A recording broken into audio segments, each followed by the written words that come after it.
in the skull. Once, a horse's skull was lying in the open field. It was picked up by the ants and cleaned. Now it shone bright white in the sunlight. A little burrowing mouse came passing by.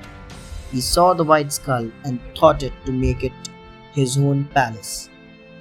He called out, little house, who lives in this little house? No one answered because it was vacant and no one lived in it. I will live in the house, said the little burrowing mouse, and he went inside, and he set up his house in the horse's skull. A grumping frog came along and asked, little house, who lives in this little house? I am a burrowing mouse. Who are you? Asked the mouse. I am a grumping frog, said the frog. Come in and feel at home, said the mouse. So the frog went in, and the two of them lived together. Now came the fluffy hare running by. The mouse and the frog called him in, and they began to live together. Living together. Then the frisky fox came running by. Little house, who lives in this little house? Burrowing mouse and the grumping frog and fluffy hare. Who are you? I am a frisky fox. Come along in. So the fox went in, and the four of them began to live together. Then the grizzling wolf came prowling by. Who lives in this little house? Burrowing mouse, grumping frog, fluffy hare, and frisky fox. Who are you? I am a grizzling wolf, replied the wolf. Come in. So the wolf went in, and the five of them lived together. And then came along the grizzly bear. He was very slow and very heavy. Little house, who lives in this little house? Burrowing mouse, grumpy frog, fluffy hare, frisky fox, and grizzling wolf. Who are you? I am a grizzly bear. An idea struck in the bear's mind. Without thinking of the consequence, he sat down on the skull and squashed the whole house. The gigantic turnip. Once upon a time, an old man planted a turnip.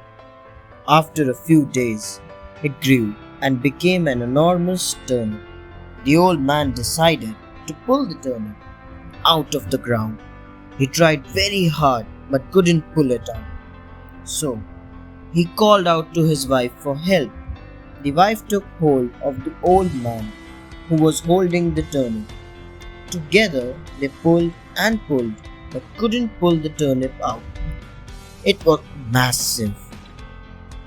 Now, the wife called her granddaughter to help. The granddaughter took hold of the grandmother. The grandmother took hold of the old man, and the old man took hold of the turnip. They used all their strength but couldn't pull it out. Then the granddaughter called over the dog. The dog took hold of the granddaughter. The granddaughter took hold of her grandmother, who took hold of the old man, and the old man tightly held the turnip. The turnip is pulled out. Together they started pulling out the turnip, but couldn't pull it out. Now the dog called over the cat to help them. The cat took hold of the dog took hold of the granddaughter held the grandmother took hold of the old man took hold of the turnip. Together they used all their strength to pull the turnip out, but it was all in vain. Thereafter the cat called over the mouse. The mouse took hold of the cat took hold of the dog took hold of the granddaughter took hold of her the grandmother took hold of the old man firmly, and the old man firmly held the turnip.